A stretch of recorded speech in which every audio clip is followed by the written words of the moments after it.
agradables y esperadas de la mañana. ¿Cuál es? Jorge Edwards, una persona muy grata, conversando con María Teresa Serrano. Gracias, Hernán. Bueno, para quien no conozca a Jorge Edwards, cosa que me parecería que es muy extraña, que sería muy extraño, pero algún joven puede aún no conocer a Jorge Edwards, que es un escritor vastamente conocido, no solamente en toda Latinoamérica, sino también en Europa. En España y Francia encontramos las obras de él corrientemente en las librerías. Él es abogado de profesión, él ejerció y representó a nuestro país en el servicio exterior chileno durante más de 17 años y luego escritor desde niño, desde esa época, como estamos en las educaciones, cuando él estaba en segunda preparatoria en San Ignacio, sus compañeros recuerdan que ya era un escritor en cierne. Hoy, esta mañana, compartimos con él. Gracias, Jorge, por aceptar nuestra invitación. Y felicitaciones porque José Luis ya dio la primicia que tienes que estar el 19 de noviembre en Madrid porque recibes el premio, comillas, 1990 que se ha dado en España. Y es por exactamente una memoria. Sí. Este premio es un premio que se da a libros de memoria, autobiografías y memorias, digamos. La mención del premio dice eso, ¿no? Se da a una obra inédita, se presenta el manuscrito a un jurado. Y claro, yo he escrito un libro que es un libro de memoria bastante especial porque es una memoria personal de los 20 y tantos años de mi vida en que yo conocí y fui amigo y además trabajé en un periodo con él de Pablo Neruda. Claro, tú estuviste en París. Estuve en París cuando él era embajador y yo fui el ministro consejero de esa embajada, pero yo conocí a Neruda cuando yo tenía 20 años, cuando yo acababa de publicar mi primer libro de cuentos.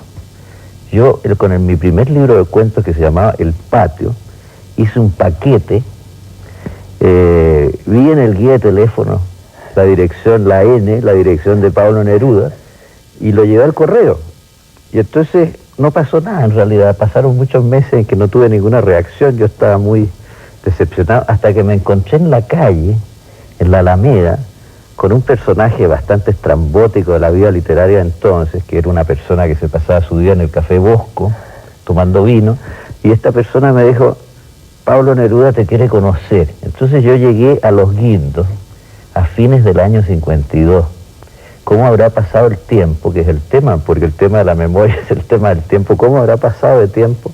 Que yo recuerdo la primera frase que me dijo Neruda y era la siguiente: usted es el escritor más joven y más flaco de Chile.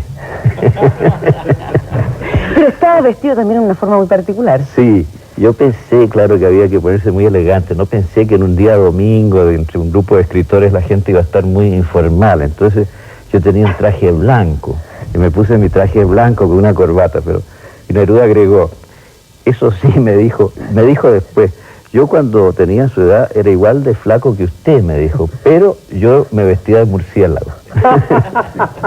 Porque se vestía con capas negras de ferroviario que le daba su padre, digamos, las capas que desechaba su padre, que era empleado de los ferrocarriles, las heredaba él y se las daba a sus amigos, así que todos se vestían de murciélago.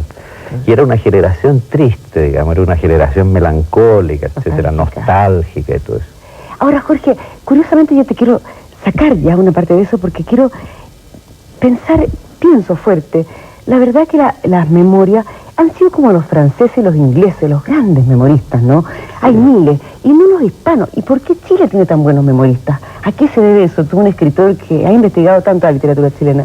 Bueno, yo no soy un investigador. He leído la literatura chilena, pero no puedo decir que la haya investigado, digamos. Lo que yo he observado es lo siguiente, más o menos, porque yo he vivido algo de tiempo en España.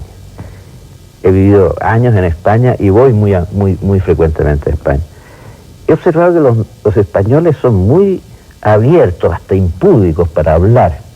Dicen todo, dicen las intimidades más extraordinarias, apenas lo conocen ahora.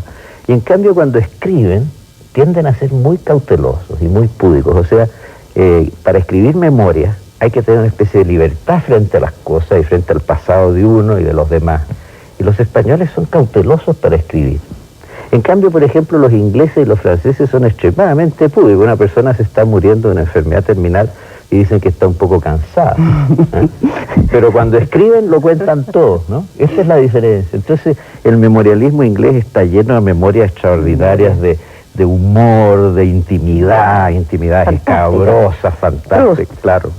y el memorialismo francés, ¿para qué decir? ¿Para qué decir? Que comienza, el memorialismo francés es muy antiguo, porque las memorias son un género del siglo XVI, son renacentistas las memorias. No. Benvenuto Cellini es el primer gran memorialista, son renacentistas. Esto es muy interesante porque, digamos, en la Edad Media a nadie se le había ocurrido. ¿Pensar en sí mismo? No, pensar en sí mismo. En el Renacimiento todo se empieza a concentrar en el individuo, entonces a la persona se le ocurre usar la memoria.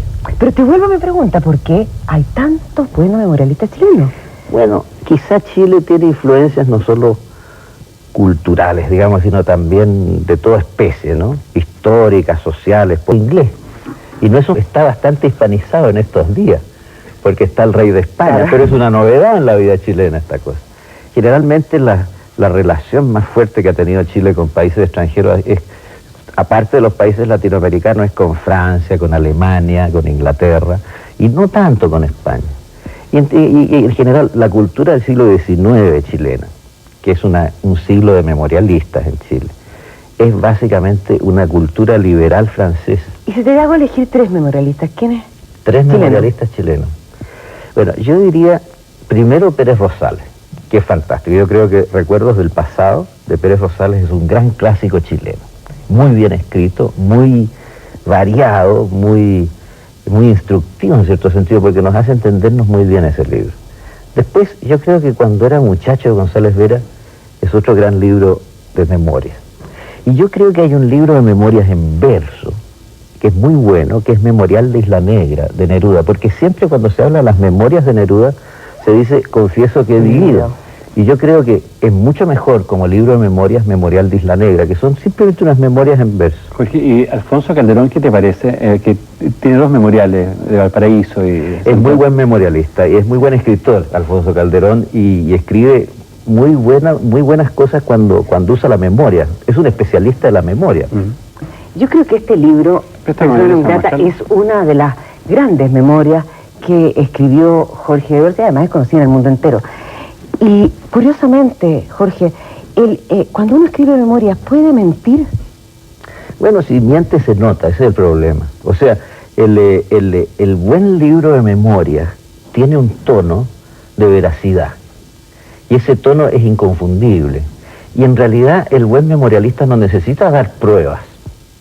Yo no puedo probar, por ejemplo, que el diálogo que tuve con Fidel Castro en La Habana, en una sala de un ministerio, antes de salir, es exacto, porque tendría que haberlo grabado. O sea, me tienen que creer, digamos, por el tono con que lo cuento. Podría probarlo a lo mejor Fidel Castro, porque él sí me grababa, según lo dijo en ese mismo diálogo, porque dijo que me estaban vigilando. ¿Y nadie Pero te yo no. creyó contra ti, Jorge? Porque uno se puede Bueno, creer. todo Nadie me ese dijo. diálogo que está teniendo María Teresa con Jorge aparece aquí en Persona Non Grata. Así que si usted quiere conocer más a Jorge Edwards, conózcalo a través de uno de sus excelentes libros como es Persona Non Grata. Y aprovechemos de ver El Alcalde de Zalamea, que es la segunda parte que nos queda este domingo. Ahora se va a hacer toda la trama, el desenlace viene en este minuto. Acompáñenos a ver El Alcalde de Zalamea. Tuviste una cosa.